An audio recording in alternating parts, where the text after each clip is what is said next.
All right. Hello. Thank you, Eric, for being willing to do this morning and putting up with me and my technical difficulties. Yeah, I really appreciate it. I would love to start with, why did you choose coaching to begin with? Well, I had done traditional counseling and I knew what I got from that. And I tried a couple different types of traditional counseling, one where I go into an office and one like Zoom. And I've done it with like a more classically trained psychologist and also with like a minister. And I just wanted to try something different. Open to new ideas, and I had heard about life coaching before but never tried it, and so I thought, well, maybe instead of trying traditional counseling, I would just try a life coach. Mm-hmm. So that's awesome, because I didn't even know that about you, and I'm really curious, and I'm not fishing for compliments. There's no right answer here. You just tell me what your experience is. So what was that like? How is it different between those different modalities?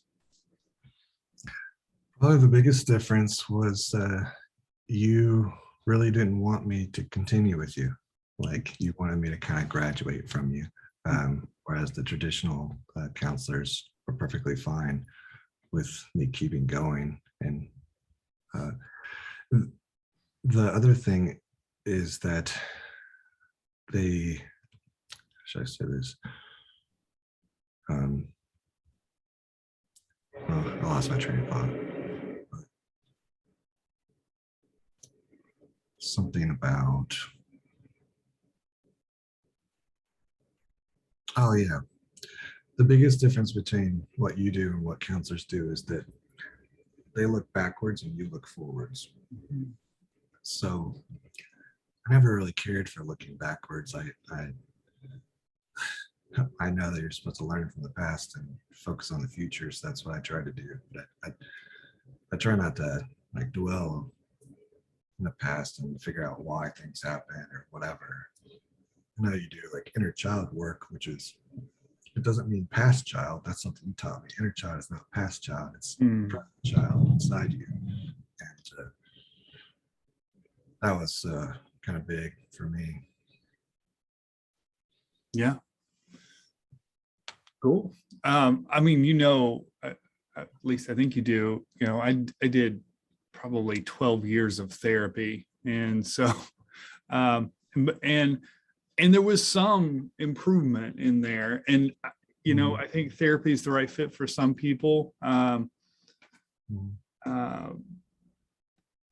For me, I just, maybe it's the sports background or martial arts background, like having a coach felt different, like holding me accountable and giving me work in between and like calling me on my stuff, not just sort of sitting there having a conversation with me. And so, yeah. Well, I remember too, like if I'd say, it's like to my counselor, if I'd say I was like addicted to this or that, they would just say, why do you think that is? And but with you, it's like, no, don't do that. You're never really telling me what to do. You would just say things like, how does that serve you? Which, I mean, a counselor just wants to kind of just like guide you through like self-therapy. Essentially, it's guided self-therapy is what it feels like. And you do it too, but you do it differently. It's almost like you're drawing me to conclusions. And I really did find that you did it so often that I was able to then do it without you. You almost like instilled like a computer program in me that I could run. So whenever I would think through things, I could just almost hear your prompting questions and then get to a result. That's sweet. Well, I mean, I don't know. I have my own voice in my head all the time too. So, um, and I've been doing this, I just am who I am all the time with my wife. And now my wife, like a ninja, she turns my own questions against me whenever I'm in that funky place. It's like, well, how does that serve you thinking like that? What story are you making up about that? Um, so, what led you to me? I mean, I think I know some of this story, but there's a lot of different coaches. There's a lot of different people in the world. You decided to choose a different modality, but what was it that led you to think that working with me was a good choice? So the last period in the sentence was when my mother recommended you because she took one of your art classes. She showed me some of your videos on Facebook. But the reason why I chose you, the first words in the sentence, are because of all the time I'd spent looking at other people like you over the last 15 years. So whenever when I say people like you, I'm talking like Tony Robbins or even like his mentor. And so whenever I listened to your videos, they resonated with me because I had read and watched enough material to know what is essentially truth. And so I could tell that you mostly aligned with my belief systems at that time. And so that was why. Cool. It's good to know. I knew the part with your mom, but I didn't know the other part. Yeah. I'll just say quick that watching all that stuff for all those years did not help me. It was sorry. So Jim Rohn is Tony Robbins' mentor, and I would listen to his seminars, I would listen to his books, I would listen to Tony Robbins' books. And I remember driving down to Gatlinburg after my life, it kind of like crashed and burned. I was at rock bottom, and I listened to his book again. And Jim Rohn has this line where he says, imagine if you do make the wrong decision like every day for 10 years. At the end, you'll have disaster. And I was like, I listened to this book 10 years ago and I'm at disaster right now. Hilarious. I mean, not hilarious that your life was a disaster, but yeah. But like, why couldn't I have lifted myself out? It's because I think there's value in actually. So there's information that comes from books, and then there's context that comes from working with a person. And I think that the context makes an order of magnitude difference. And it essentially, if you actually want to change, then do the thing that actually leads to the change. Otherwise, it's almost like mental masturbation. Just like, or to use a more elegant term, it's just like infotainment. You're just listening to these things that feel good. Oh, this motivates me. Yeah, I should change. And then just go back to the normal. Because I was constantly on this cycle, just improving a little bit, going back to my comfort zone, improving, going back to my comfort zone, letting things get worse, going back to my comfort zone. And it wasn't until I worked with you that I started going, higher, acclimating to a new comfort zone, acclimating to a new comfort zone. Yeah. Like you say, growth over comfort. Yeah, that honestly, you're describing my exact experience. I have a huge, massive library of self-help books, and I would just think, oh, this next book is going to like really fix me. But there's something about the accountability of working with another person. And it's a difference between, right, like what you said, information and then application of the information, right? Integration of the information, because otherwise it just stays in the conscious mind and the subconscious runs the show. So we got to like get it in there. And it is very hard to do from a book or a seminar or something like that. it takes a kind of engagement and trust to get into that place. And so I was frustrated a little bit from therapy that there was not more information, like no exercise, no nothing. They just talk and then, oh, I'll see you next week. I'm like, okay, you know. Yeah, because like in the recovery groups, they have you go through all these steps, and it's very much, you know, here's your work, come back next week and we'll get more work. Right. So yeah. I've honestly tried with the coaching that I do, and every coach is different. The coaching I do is sort of a simulation from my AA work, some things from therapy that I thought worked, some things that are unique to the coaching modality. And it's just, I'm creating the thing that I've always wanted. So the experience that I've always craved for other people, thinking that maybe it would be helpful to them too. So, so when you came into this, what was it that you wanted to achieve? I alluded to it earlier, but essentially I wanted to actually like break out of my mediocreness and become as great as I possibly could be. That was my general goal. I mean, I said it less succinctly by saying things like, I'm tired of self-sabotaging myself. I'm tired of my, well, this is a later term, but like my subconscious not being in alignment with my conscious.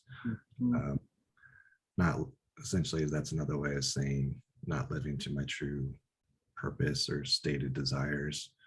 You know, either I needed to align my stated desires with my actual actions, or my actions with my stated desires. I grew tired of essentially lying to myself. It was a realization that I had been lying to myself. I don't know if you'll get to this, but I might just jump ahead and just say the biggest thing you helped me realize was that I didn't love myself. I associated hate with love. I had a negative viewpoint on the world. I didn't desire happiness, and I had a negative view of God. I thought God was like a harsh God. So after working with you, it was almost like the opposite of that. I began desiring happiness. I had a loving view of God. I started thinking that the universe was for me, not against me. I started to desire to love myself, and started actually loving myself and having compassion for myself. Which I don't know how that happened, because how one changes desire is beyond me. I mean, it seems like an incredibly difficult task. Like, how do you make someone like something or not like something? Yeah. They either do or they don't, right? Yeah. So. Yeah. Well, I can't, you can. I believe you and God can. And I mean, you, God, and me just sort of work together. It was a collaboration. I can't brainwash, I can't hypnotize you. I can't snap my fingers and make changes. But I do believe at a soul level, Eric, that you desired that change. And God speaking through me and the visualizations we did, it started to, I started to have a conversation with your subconscious. The two of us had this conversation with your subconscious. We realized what was present, what the current state was, some things that had happened in your life. It totally made sense that that's what the programming was. And then you changed it. And it wasn't just one time. It was, that's why we do this for 6 months. It took like over and over, because you would make this change and then you go back, and you make this change and then you go back, and you go back less and less and less. And sort of the norm kept shifting to a place where, and there's more levels. Like, I mean, you didn't graduate from life. You just, woohoo, now it's smooth sailing.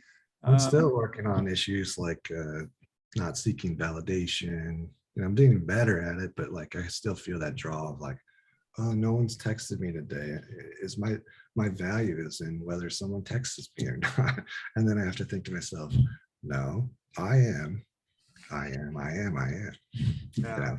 and what does God think of me? And, you know, where does my true value lie? I mean, you've talked, one of the very first things you taught me was how to use language to create space for change. And so I'm very much more cognizant of my language when I speak, Yeah. even when I speak to myself, or Yeah. especially when I speak to myself. Yeah, absolutely. Like, I mean, language reveals our programming and it creates our programming. And so like I'm constantly, I'm like a language Nazi. I'm just listening, like scanning what, where's the can't and the should, like, where is that? You know, and those depreciating remarks where you're just, you know, tearing yourself down. These are those cursors of shame. And so like, oh, okay, now there's more work to be done in there. And you change that language over time. Just think how many words we say in our head and out loud. And that's just reinforces whatever that is. And so you change your language and your life starts just taking a whole new trajectory because it's new lines of code. Every time you speak a word, every time you think a thing, it's new lines of code. It's a prayer. It's a manifestation. Yeah. Even with other people too, I've noticed that we all affect each other and we can almost program each other. So oh, totally. Words I say to them, words I say to myself around them, it all kind of creates this ecosystem and you all kind of move together in a group. And so everyone has a lot of influence.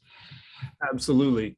And, you know, one of the things that happens is you start using different language, you will attract other people that use that same language, right? And it will seem you'll be around these people and you'll be like, ooh, that is, ooh, why would you say that about yourself? Like, it's like, oh, please don't. It's like somebody whipping themselves in public. You're like, what? Stop that. That is not kind to yourself. And so you attract a whole other level of person into your life that uses the same kind of language that you use, right? Because your language is just sound, it's just vibration, right? And thoughts are chemical vibrations within our brain. And so we emanate these vibrations in the world, and other people like are in tune, like a symphony, will find those same vibrations that you're on. Yeah, I found myself, you know, I'm currently dating and I find myself attracting these strong, powerful women who are all on with growth mindsets. And I'm like, how does this keep happening? Like, keep attracting the same type of person. And I think it's because, you know, I'm powerful, and, you know, on growth mindset. And the other thing you said, like, about people saying the wrong things. Sometimes at work, I'll be in a meeting or something, and someone will say something, and I'll just be like, whoa, don't say that. Don't say those words. You know, like, you need to change what you just said, because we can't have you say that. Yeah, people curse themselves and curse projects all the time. Like they may not believe in prayer and God, but they sure do believe in the dark side, because they say stuff like, I'm just never going to get out of this mess. I'm like, what?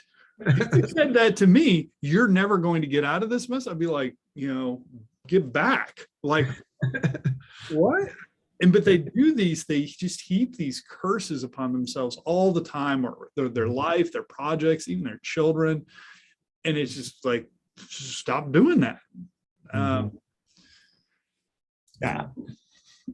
So I'm sorry, we're just having a conversation here. I have a few questions so that I don't get totally lost in the dialogue. So these goals that you had, you know, what were the results? Did you achieve them? Yeah, I mean, if you take one metric, which is like my job, like how am I doing in my job? Am I like improving? I went from working from a company that was about ready to go out of business to another company, got a raise. Then at that company, they gave me a raise after like 4 months. And then about 4 months later, they gave me another raise and a promotion.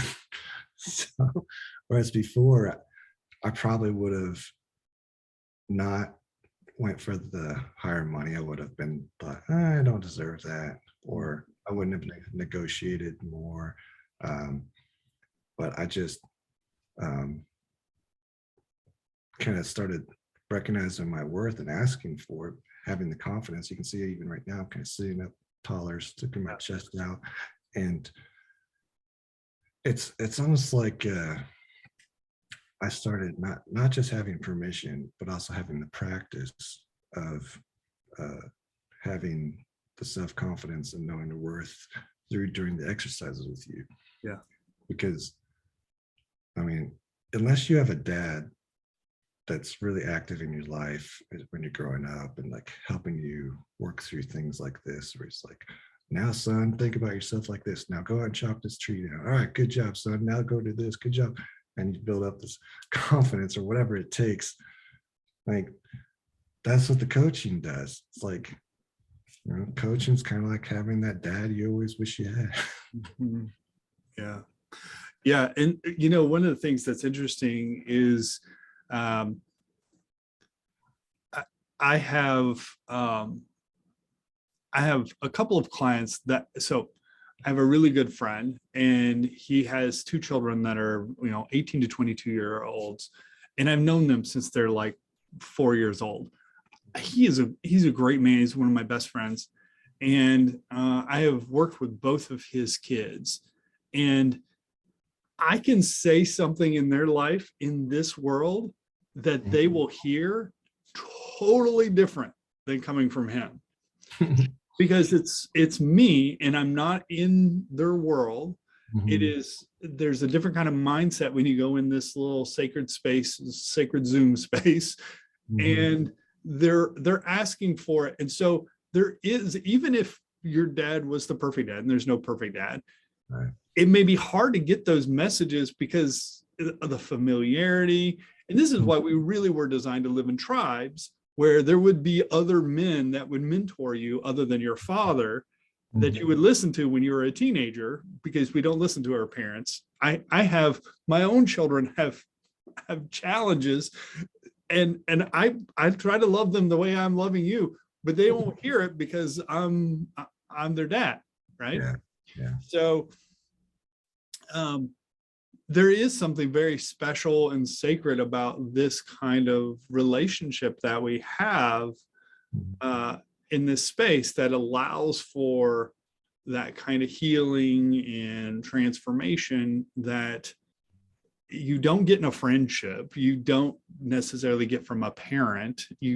It's different. It's a different kind of space because you've contracted. You know, I asked you, like, are you fully committed to doing this work? You know, absolutely. On a scale of 1 to 10, where are you? Like, I'm only going to take a 9 or a 10. Like, if you're anything less than 9 or 10, we're not going to do this. And so just that, you have invited God in the universe to like really change you. Yeah. And you'll hear stuff from me that you wouldn't, you know, you would dismiss from your dad, because you've experienced his humanness enough where you're like, well, whatever, that's dad. Right. Yeah. Yeah, I remember we ended up doing a full year instead of 6 months, but a full year every other week, partly because you're like, I can't afford. And every time you got a raise, I'm like, Yeah. I like, mean, that wasn't like a 10% raise either. It was like, yeah. The first one was to go from my old job to my new job was 20,000, and then they gave me another 10,000, and then they gave me another 15,000. wow. What's that? 15, 35. It's So $45,000. Is that right? I mean, the total net change, yeah, I guess it was. Holy crap. I'm not charging enough, Eric. It's all I can say. So if you told me like, okay, you're going to invest $3,000 and then it's going to result in a $45,000 change. And it's not just $45,000 change for 1 year. It's for the rest. I mean, change your trajectory for the rest of your life. Yeah. Well, and shame. That was not the intent. But well, yeah. I know you didn't come in here like, hey, how can I make more money? if you came in like that, we wouldn't work together probably, because I'm not in that zone. Yeah. I mean, it's definitely a blessing. I view it as a provision from God and a response from God for the work. But I can't understate the difference in mindset though. Just I used to be an Eeyore, not a very happy person, did not desire happiness, associated hate with love. Love was a bad word. Had negative thoughts about God, an angry, harsh father who would fill me with shame. To now, going to God like a daddy and having him hold me and thinking of him as loving me and seeking out happiness and generally having a more happy rapport. And I remember when I shared my year goal with you, because we started in January, so I was doing like a theme for the year, and my theme was I think stability, which at the time with my peers seemed correct, but you said the only things that are dead are stable. and so and so you said, how about peace? And I will say that I am more at peace now than I probably have ever been in my entire life. I think that's beyond love. I think peace is what people desire the most in life. I mean, everybody wants to be loved.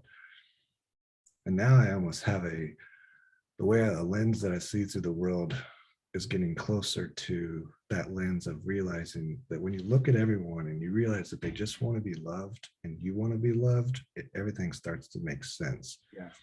All the actions everyone takes is just to drive that core desire. Yeah. And so it helps you have more compassion on people. And when you're interacting with them and everything else, like I was working with someone yesterday, and she's about my age. She's a woman running a department. She doesn't really know what she's doing. And in my mind, I'm just looking at her like I see her as like just a little girl who's just kind of scared and doesn't know what to do. And she just needs help. And, she's a professional, but it's that type of thinking where it's almost like a empathy that you have once you kind of see things through a different view. Can I point something out that I'm seeing here and just sort of hearing as a bigger vision? This moving, so fear and hatred are about judgment, and judgment's about separation. And so I'm not like you, you're not like me, God's not like me. There's there's these walls of separation between us. I can't even let you know me because you wouldn't like me. I don't know you. It's all that separation and ego separation stuff. And really this embracing of God is love. I am part of God. I am connected to God. And then other people are really seeking out love too. And we're all like that. How we do that may be radically different, but we're all the same in that way, that we all desire the same stuff. And sort of that love that I think love and God are almost synonyms. That love, that unifying, that empathy really unites you with the world and unites you with God and unites you with yourself. So there's those three parts coming together. It's beautiful. You reminded me of stuff that I'm still dealing with, like feelings of inadequacy, and what I've learned is the term is past jealousy. Essentially, in comparison, those three are all kind of cousins of each other when it comes to relationships, with like romantic relationships, because I'm essentially comparing myself to past relationships, or thinking of the partner's past relationships, or getting jealous of things that have happened in the past, or comparing myself to their past relationships, and just feeling inadequate in various different ways. And That's something I've been working through recently, and deep, deep stuff that I'm working through using the methods that you taught me, essentially. And I have made improvements. Yeah, so I would just thank you for that, Yeah. because it essentially taught me some life tools that I could use to continue working through things as they keep coming up. Yeah. And actually it was last night, I was in Aldi's with a woman, and I was thinking similar thoughts to how I thought about my ex-wife. And I remember thinking about what my counselor used to say. He'd say, well, if you can think about, see, I used to have this mindset where I always thought about the worst thing about a person. If I was in a romantic relationship, I would see them through a lens of what is the worst thing they've ever done. And that is how I view them. So I remember a counselor saying one time, well, what if you just thought about them from the best point of view? Like, think about them through a lens of the best thing they've ever done. So I tried that. I was like, well, she likes hugging trees, and I like trees. So every time I look at her, I'll just think about loving trees. But it just had this, like, I don't know, surface level effect that wasn't very deep. And I remember he'd say things like, when you have a thought that then you feel bad, just sit in it. I was like, I don't want to sit in a negative thought. Like other counselors would say, ride the wave. Just don't fight it. Just let the emotion take you, and then it'll fade. It's like, okay. But what you seem to do is you basically, your biggest tools are meditation, language, relationship with the spirit or God, and root cause analysis, like getting to the what do you believe about yourself and building up from there. It doesn't necessarily even matter what happened to you. It matters what you believe happened to you. That's right. Yeah, your perception. Yeah. Yeah. And, it's fascinating whenever I really research trauma, because trauma creates shame, and then shame, we have to do all this stuff to try to medicate and work around shame because it just is, it's that lack of peace, right? Shame is when you don't like yourself, nothing is okay. No matter where you are or what you do, like you're still there. So all forms of addiction all come from that place, and self-sabotage and all that stuff comes from the shame place. And so when trauma happens, people, because it's stored in the subconscious and it's emotional, it's not, when people recount trauma, it's not like an accurate history. Often it's an emotive history. It's like a 5-year-old telling a story about an experience, or a 3-year-old. Like, it's not just going to be the facts, it's going to be this other emotional impression of an event, right? And I think it's wonderful, but you have to, first of all, to heal that, you have to get into a place where you can have that conversation, like with a 5-year-old, where it's safe for them to say and think all kinds of things without judgment, without correcting them, and then also start to empower them in a language that they can hear.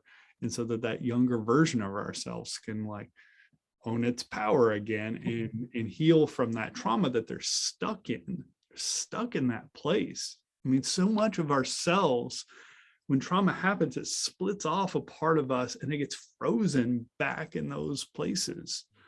And so I mean, that's the way I see our work. It's like we're kind of going back in time and, like, healing that little part of you and then bringing it back in, right? And so integrating it back into who you are. Yeah, it's like a reverse Horcrux. Yes, I don't know what that is, but I agree. So one of the things I've realized, though, is when I learn something, I as a amateur at it, I say it while I'm doing it. Like if I'm like, let's say I'm trying to have a better relationship with someone, and I'll say things like, oh, well, this is my masculine energy, that's your feminine energy, and this is why I do things or whatever. And the woman will get pissed. They do not like being described or put in a box. But if I just act that way, which is more masculine anyway, to act rather than speak, That's right. it's almost like I'm starting to realize that to truly master something is to do it rather than say it. Yeah. Yeah. So, I mean, I taught martial arts for 15 years, and I could describe a jab for an hour. And if you don't do a jab, you just, it's no good. Right. And so you show it, then you get them to do it. And then you're putting their hand in that position, making small corrections. You're having them do reps and reps and reps, and you're making small corrections the whole period of time. And over a period of weeks or months, then that gets ingrained into their muscle memory. It becomes a part of them. And so when you say throw a jab, they don't even think, they just do. It's locked into the subconscious. But this is why reading a book doesn't work. So it's like reading a book on how to do a jab. And you're like, well, that sounds exactly like how you would do it. And I could see how this would be the perfect strategy. And this is what you do. But if you don't do it and you don't have somebody to watch you to correct it, right? Tom Brady, as a Colts fan, I don't love Tom Brady, but Tom Brady was arguably the greatest quarterback that has ever lived. He had a quarterback coach all the way to the very end. Arguably, his quarterback coach is not a better quarterback than he is. No way, no how. But he's not him. And he understands the fundamentals, and he can see stuff that Tom Brady cannot see because he's in his own being, right? And so you need those repetitions. You need a coach to help you make small corrections, to see things that you can't see, and to encourage him. You know, you need a coach to be like, you can do this, to hold accountability, to keep doing the work. I mean, that's why I have a coach. I have a coach I meet with every 2 weeks. I have for over a year now. Why? Because I need that to keep progressing forward, to be the best version of myself, right? The work we do is very intense and kind of like, okay, we're going to create kind of a ground foundation for growth. But it's not over. I mean, the work is never over in terms of moving forward. Things I've realized too is that life is full of paradoxes where, like, just for example, you have to be both strong and gentle. You have to both think about the future and the present at the same time. There's all these things that so I used to have a binary way of thinking, and I don't know if you remember this. I still do somewhat, but it was either, I was like, it's either this way or it's this way. It can't be somewhere in the middle. And you're like, well, actually it's both, because like, I think like that's what like the yin and the yang thing is. It's like, even in quantum mechanics, there's superposition, right? It's both up and down at the same time. And it's not until it's measured that whatever it is, right?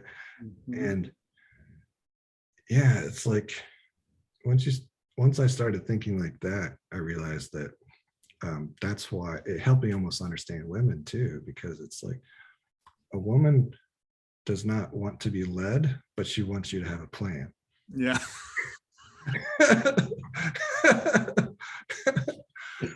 So it's like, yes, you must hold both things in your hand at all times.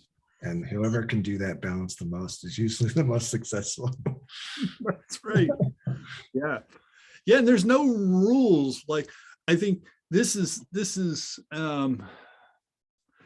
I think this was part of you that was frozen in kind of an early, very primitive kind of religion of like very black and white thinking. This is good and this is bad. This is, don't do this, do this, right? And all this rule-based existence. And when I teach painting in the very beginning, I'm like, okay, you don't don't use any medium. You do, I mean, I make these kind of rules so that they can start and they have some structure of which not to fall into complete chaos. And then as I get further, I'm like, oh, actually, you can do all the things I told you not to, you can do those things. There's certain times where you can do those things, and you have to decide strategically when's the best time to do that. And it really, it keeps opening up more and more possibilities of what life is. And so it's full of all these paradoxes, as you were saying, these places. I did that video recently on what is truth. I don't know if you saw it, but really where God's talking to me about truth, like I don't know, like, you know, where does one spirit end? Where does one begin? Right? Like, if your true nature is spirit, like what is the nature of reality? Where does one ocean end and another one begin? You know, speaking of spirit, I was just heard in Acts this morning, Jesus referred to as the spirit of Jesus. I was like, never caught that before. I think because working with you, you're all about the spirit. And so nowadays when I hear anybody say anything about spirit, I really pay attention. And so that was interesting to hear that phrase. I don't recall ever hearing it before. But yeah, and secondarily, I've noticed that there's certain people that I connect with on a spiritual plane now that I didn't really pay attention to before. And I can even kind of, it's kind of woo-woo, but sometimes I talk to them on a spiritual plane or connect with them or them or whatever. And it's almost like having a separate, well, not separate, but just like another facet of a relationship. Totally. Yeah. Can I share something really, I mean, talk about woo-woo, like recently, it freaked me out a little bit. So I'm just standing in front of our fireplace, kind of warming myself. And I have several things that I am sort of dreams that God's given me that I'm passionate about. And I just float through like a whole visualization cycle, like bing, bing, bing, bing, bing, bing, of things. And I see them happening already. And one of those things is around my wife and I's relationship, like something that I want to change between us. And I'm sitting there and I'm kind of just going through this stuff. And she goes, she hollers in the kitchen. She goes, I know what you're thinking. And I'm like, what are you talking about? She goes, I know exactly what you're thinking. I picked up on it telekinetically, like she's, and I'm like, what was it? Was it a word? Was it a sound? She goes, oh, it was a picture. And she described exactly what it was I was seeing. And I was like, well, that's not meant for you. You're engaged in my visualization, right? Yeah. She could see, she could tap into that consciousness, that collective consciousness that is far bigger. And that's that thing. Like, if our true nature is spirit, then you and I are one. You, me, and God are one. Yeah. And there was so much shame between you and God, like you and God can never be one because I'm bad and God's good, right? Yeah. And when you broke that out, you started saying, oh yeah, okay, God and I can be one, and me and others can be one, and like we can coexist in that place. Speaking of energy and spirit and stuff, it all goes in waves. Have you ever seen those things where you dropped a bunch of stuff like pendulums and they all start in line? I noticed that like in my friends group or even with relationships with people, they'll go in these same waves, or there'll be periods of times where everybody is like contacting me at once, and all of a sudden nobody's contacting me at all, and then they all start contacting me again. It's like, what is like, they're not coordinating. I know, like that. Yeah. Well, and women that are close to each other, their menstrual cycles all line up, right? Which is like blows my mind. Like, what? How does that work? And so, and what's funny is in coaching, I'll have 4 or 5 clients on the day, and the whole session will be on a theme. Like every client has the same issue. And I'm like, am I bringing this to every client? Like, no, they're literally coming and talking to me about the same thing over and over and over again. I'm like, okay, today's theme is whatever. Like, this is just what everybody is connecting with. Yeah, it's really interesting. I had just a sidebar or something yesterday.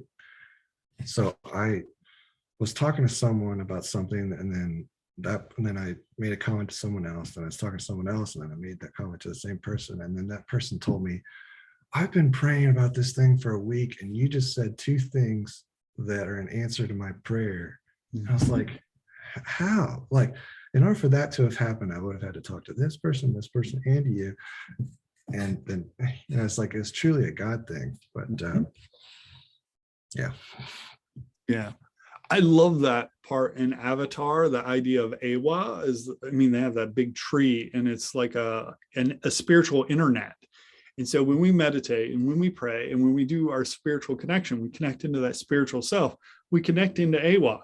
And so we have access to knowledge, and the collective knowledge, right? Of not just humanity now, but all of humanity and all of spiritual existence. We connect into that, and we can know the unknown, see the unseen, hear the unheard. Like, that kind of connectivity is available. And the more we do that, the more we are willing to have an ego, but not let the ego drive the show, the more we can have those kinds of experiences. And really, we become supernatural. We become limitless superheroes. We can do things that we couldn't know or do in the physical, you can do in the supernatural. Yeah, that's one thing you helped me strive for, which I'm not sure I ever got to, but that's a striving for, which is how to ask God for God-sized goals. I've allowed myself to think a little bigger, but it just seems like when I ask God for what to do, it's almost like, Eric, you're not like, do the fundamentals first, please. Yeah. Like, let's conquer some basic stuff. And so I have been working on the fundamentals, and I ebb and flow on those, but I do get it. It's like, it even says in the Bible, like, the parable of the talents, like, why would I give you more if you can't do a little? So let's just let's conquer some basic lifestyle stuff here first. And even you've talked to me about, like, I used to say, I want to be known as in this town as like a great businessman who had lots of businesses, and or I want to have this big empire, I want to be the next Disney. And I'd say, but it seems like all I'm really accomplishing thus far is just basic provision for my family. And you would say things like, yes, you have to first provide for your family, and then you can start to provide for a greater group, then a greater group, then a greater group, greater group. I think there's parallels there where God's like, do the first things first, and then we can start getting the bigger things. But if I can't even get those small things done, then why should I? I don't deserve the other things. Yeah. Could I maybe share so a lot of those goals are external, and I believe, for me, I believe that God really wants me to be free, happy, joyous, and free. That's the ultimate God-sized goal. Okay. Me to live life happy, joyous, and free. Okay. Right. And that is a miracle, given my family of origin, given my programming, my history, and even some of the circumstances. I live a very complicated life, like you. I mean, I have 5 children. I've got an ex-wife. I've got a wife who has an ex-husband who's really dysfunctional.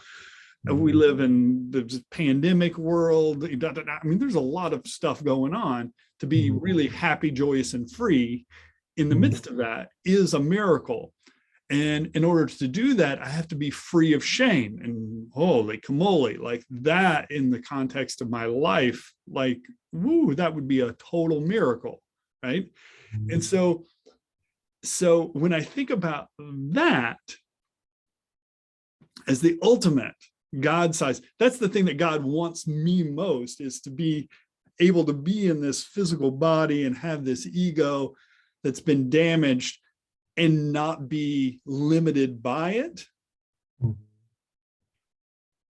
Then the outside world, my gosh, if I could live like that, the outside world, I could just, it's like, it's when Neo in the Matrix realizes who he is. Yeah. Instead of like, oh, I really wish I could stop bullets and blah, blah, blah. You know, it's not like that. It's he realizes who he is, and then he can just do whatever he wants in the Matrix like that instantly. Yeah. I've noticed that I do have that feeling, but there's times when I'm around normal people or people who aren't actively working against me. But there was one time I encountered someone I would call as truly evil. And they physically like chased after me, and I ran from them. And I don't know if I've ever really talked to you about this, but it has made me wonder what I do in that type of situation, or what I did was what I did appropriate. Because if I truly know who I am, you know, when does it make sense to stand my ground?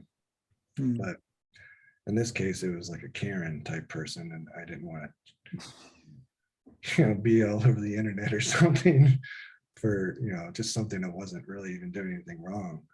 But I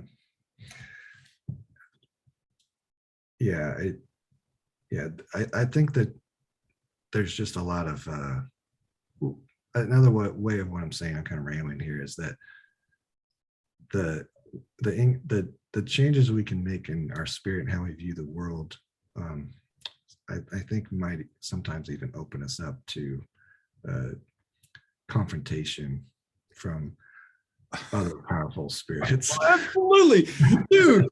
It's like a video game. Video games are great microcosms of life, because you create an avatar, and the avatar doesn't get animated unless you engage with it. And people have these avatars, and they've invested so much in it, they think they are the avatar, and they forget that they're the human controlling the avatar.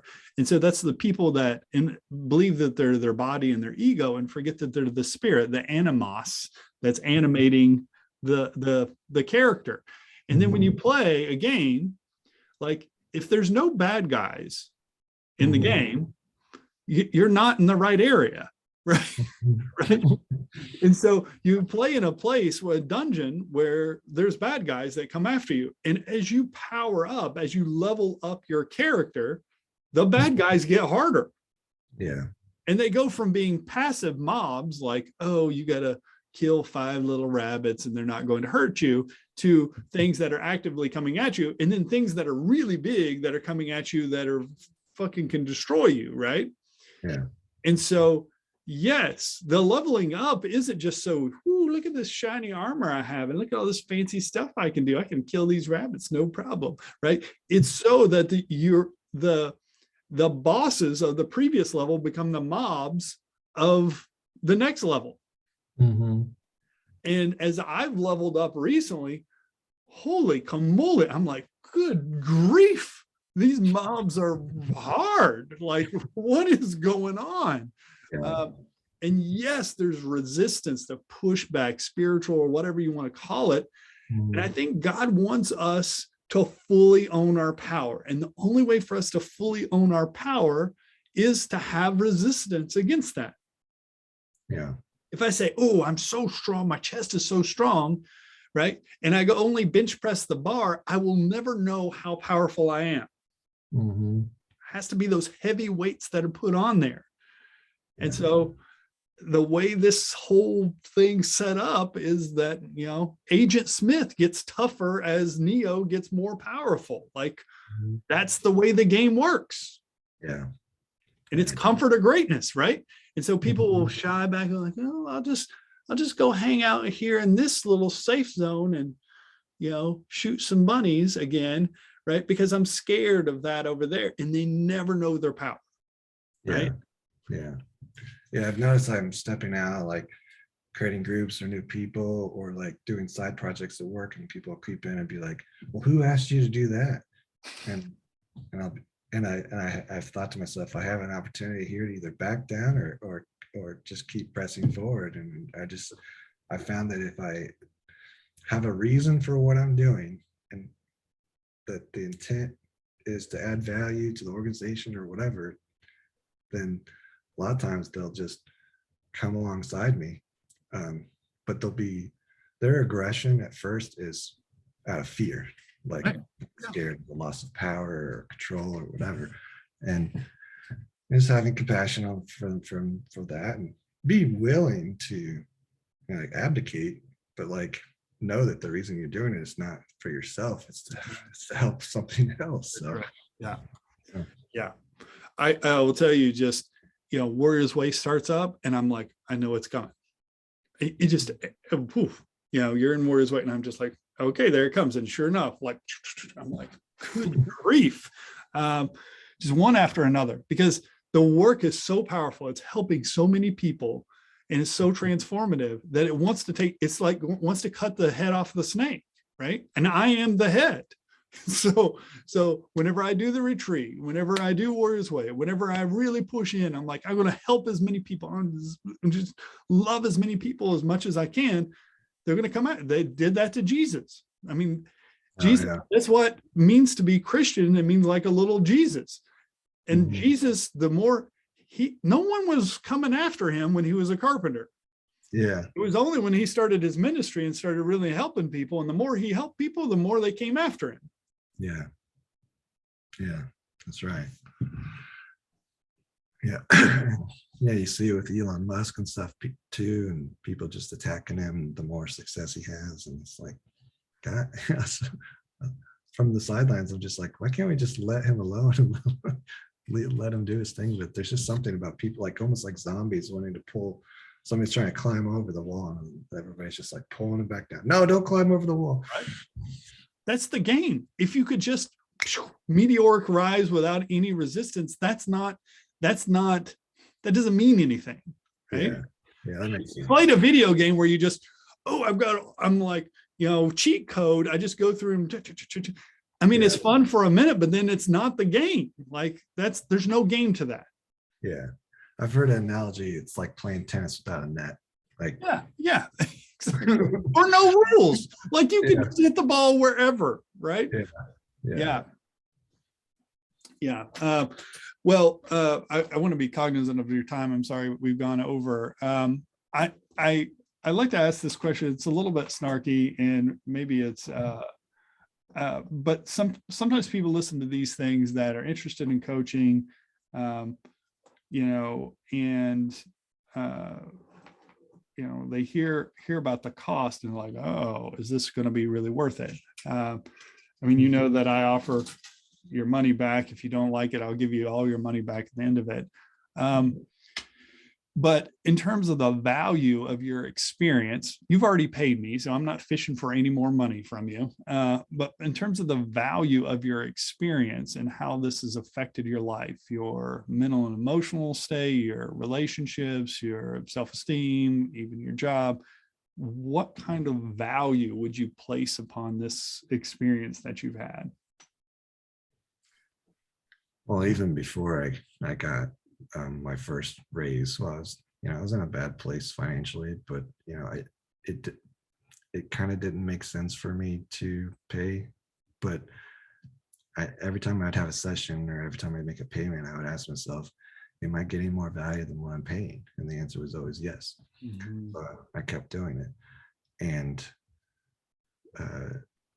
there are certain immeasurable effects, like the change in outlook to my life, things that I've been stuck in some of these patterns since I was 3 years old.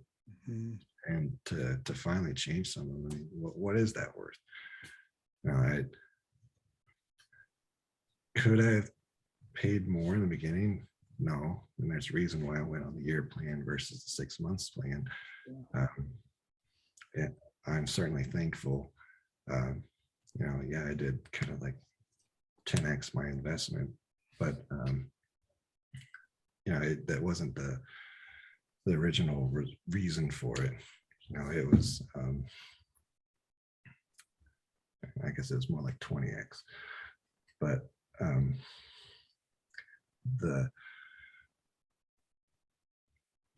I definitely got the value, and I definitely appreciate what you do, David, and had a big impact on my life. Mm-hmm. Yeah. Well, I mean, the feeling's mutual. Anytime I'm a channel for God, like God's love pours through me. And when it does, it just sort of cleans me out. It's just like that fluid, the Holy Spirit just moving through me, and it just cleans out all that old stuff in me. And one of the things that I love so much that you said is, you said to me, not today, but earlier in conversation, is that you were really surprised that out of this, that you would gain a friendship. And I mean, maybe it's not professional. I mean, I don't give a fuck, really. I had another client, and he said, well, and you're a professional with air quotes. I'm like, what is the air quotes professional? And I said, well, I had a conversation with God, and God's like, and I said, should I go back and just get, a PhD in psychology? And God was like, no, don't do that. And he said, he goes, the worst thing you need to do is to think you know something, right? What I want you to do is just be humble, to ask for help, to be submissive, and allow me to speak through you. And then to love people, allow my love to come through you to other people. And so in that sense, like, one of the great gifts for me is the friendship that I have with you, that I didn't have before. And it was awesome to meet you at the retreat last year, and to now have you be a part of Warriors Way. And I mean, you just was like one of the people in my tribe, and my group of people, that, I mean, one of the things, whenever you level up, you can't do those mobs by yourself anymore.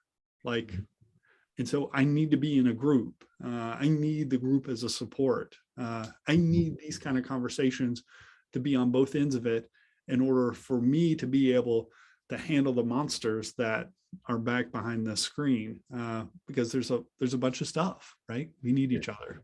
And go ahead.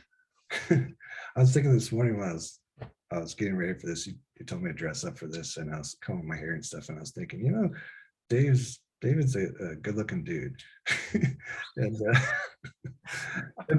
I think it's worth No one has ever told me that.